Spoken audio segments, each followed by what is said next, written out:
പാറശ്ശാല ഷാരോൺ കൊലക്കേസ് അപൂർവങ്ങളിൽ അത്യപൂർവമാണ് എന്നാണ് കോടതി പറഞ്ഞത്. ഈ കോടതി വിധിയെ ചുറ്റിപ്പറ്റി പല വിധത്തിലുള്ള അഭിപ്രായങ്ങളും ചർച്ചകളുമൊക്കെ സോഷ്യൽ മീഡിയയിൽ നടക്കുകയാണ്. ഇതിൽ ശ്രദ്ധിക്കപ്പെട്ടതും വിവാദങ്ങൾക്ക് വഴിവെച്ചതുമായ പ്രതികരണം വന്നത് ഹൈക്കോടതി മുൻ ജഡ്ജി ജസ്റ്റിസ് ബി കമാൽ പാഷയിൽ നിന്നുമായിരുന്നു. പൊതുചിന്താധാരയ്ക്ക് എതിരായ അഭിപ്രായമാണ് കമാൽ പാഷയിൽ നിന്നും ഉണ്ടായത്. അതിന്റെ പേരിൽ കടുത്ത വിമർശനവും അദ്ദേഹത്തിനെതിരെ ഉയരുന്നുണ്ട്. അതേസമയം കേസിൽ വധശിക്ഷ നൽകേണ്ട ഒരു കാര്യവുമില്ലെന്നാണ് കമാൽ പാഷ ആവർത്തിക്കുന്നത്.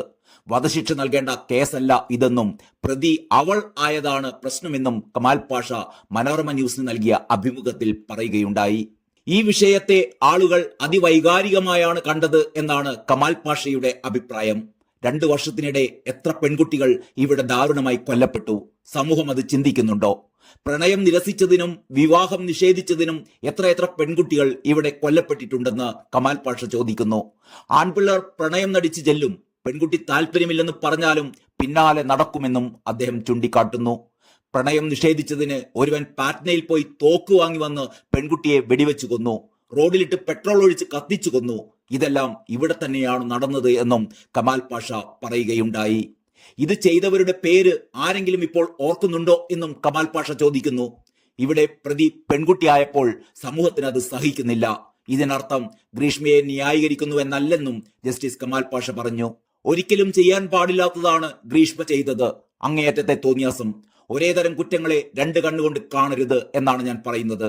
അവൾ പുറത്തിറങ്ങിയാൽ സമൂഹത്തിന് ഭീഷണിയാണെന്ന് പറയുന്നു. കാണുന്നവർക്കെല്ലാം ഇവൾ കഷായം കൊടുക്കുന്നുണ്ടോ? ഈ പെൺകുട്ടിയുടെ അടുത്ത് പോയ പയ്യൻ കഷായം കുടിക്കാനോ പ്രാർത്ഥിക്കാനോ അല്ലല്ലോ പോയത്. പുണ്യപ്രവൃത്തിക്ക് പോയ ഒരാളെ കൊലപ്പെടുത്തി എന്ന തരത്തിലാണ് സമൂഹം കാണുന്നത്. അത് വൈകാരിക പ്രതികരണമാണ്. അത് പാടില്ലെന്നാണ് തന്റെ അഭിപ്രായമെന്നും കമാൽ പാഷ പറഞ്ഞു. ആ പെൺകുട്ടിയുടേത് ചെറിയ പ്രായമാണ്, അത് പരിഗണിക്കണം. മനംമാറ്റത്തിനും നല്ല നടപ്പിനും സാധ്യതയുണ്ടോ എന്ന് വധശിക്ഷ വിധിക്കും മുമ്പ് പരിഗണിക്കണമായിരുന്നു. കൊലപ്പെടുത്താൻ ഒരുക്കിയ സാഹചര്യങ്ങളെക്കുറിച്ച് വിധിയിൽ പറയുന്നുണ്ട്. അവനെ ഒരാളെ ലക്ഷ്യമിട്ടിട്ടല്ലേ അത് ചെയ്തത്, മറ്റാരെയും ലക്ഷ്യമിട്ടിട്ടില്ല. ഇതൊന്നും ചിന്തിക്കാതെയാണ് ആളുകൾ പ്രതികരിക്കുന്നത്. ഗ്രീഷ്മയ്ക്ക് ജീവപര്യന്തം തടവ് തന്നെ കൊടുക്കണമായിരുന്നു. പഴയതുപോലെയല്ല, ഇളവ് കിട്ടാൻ ബുദ്ധിമുട്ടുള്ള കേസാണ് ഇത് എന്നും അദ്ദേഹം ചൂണ്ടിക്കാട്ടി. കേരളത്തിൽ വധശിക്ഷയ്ക്ക് വിധിക്കപ്പെട്ട 2ാമത്തെ സ്ത്രീയാണ് ഗ്രീഷ്മ. കഷായത്തിൽ കീടനാശിനി കലർത്തി നൽകി പാറശ്ശാല മുതിയങ്കര JP ഹൌസിൽ ഷാരോൺ രാജിനെ കൊലപ്പെടുത്തിയെന്ന കേസിലാണ് 1ാം പ്രതി പാറശ്ശാല പൂമ്പള്ളിക്കോണം ശ്രീനിലയത്തിൽ ഗ്രീഷ്മയ്ക്ക് നെയ്യാറ്റിൻകര അഡീഷണൽ സെഷൻസ് കോടതി ജഡ്ജി AM ബഷീർ വധശിക്ഷ വിധിച്ചത്. ഗ്രീഷ്മയ്ക്കെതിരെ 48 സാഹചര്യ തെളിവുകൾ ഉണ്ട് എന്നും അപൂർവങ്ങളിൽ അപൂർവമായ കേസാണ് എന്നും കോടതി വിധിന്യായത്തിൽ ചൂണ്ടിക്കാട്ടുകയുണ്ടായി. ഗ്രീഷ്മയുടെ അമ്മാവനും 3ാം പ്രതിയുമായ നിർമ്മലകുമാരൻ നായർക്ക് 3 വർഷം തടവ് ശിക്ഷയും വിധിച്ചു.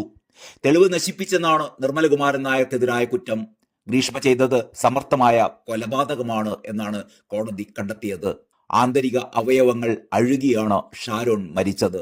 പ്രായക്കുറവ്, മികച്ച വിദ്യാഭ്യാസം തുടങ്ങിയവ പ്രതിക്ക് പരമാവധി ശിക്ഷ നൽകാതിരിക്കാൻ തടസ്സമല്ലെന്നും കോടതി പറയുകയുണ്ടായി. തട്ടിക്കൊണ്ടുപോകൽ, വിഷം നൽകൽ, കൊലപാതകം, പോലീസിനെ തെറ്റിദ്ധരിപ്പിക്കൽ എന്നീ കുറ്റങ്ങളാണ് ഗ്രീഷ്മയ്ക്കെതിരെ തെളിഞ്ഞത്. വിധി കേൾക്കാനെത്തിച്ചപ്പോൾ ഗ്രീഷ്മ ആദ്യം കരഞ്ഞുവെങ്കിലും വധശിക്ഷ വിധിച്ചപ്പോൾ നിർവികാരമായാണ് കേട്ടുനിന്നത്. സ്നേഹബന്ധം തുടരുമ്പോഴും ഷാരോണിനെ കൊല്ലാൻ ശ്രമിച്ച പൈശാചിക മനസ്സായിരുന്നു ഗ്രീഷ്മയ്ക്കെന്ന് കോടതി നിരീക്ഷിക്കുകയുണ്ടായി. പ്രോസിക്യൂഷന്റെ വാദങ്ങളെ അതേപടി അംഗീകരിക്കുന്നതായിരുന്നു വിധി പ്രസ്താവം. ഗ്രീഷ്മ നടത്തിയത് വിശ്വാസവഞ്ചനയാണ്. മരണക്കിടക്കയിൽ കിടക്കുമ്പോഴും ഗ്രീഷ്മയെ ഷാരോൺ സ്നേഹിച്ചിരുന്നു.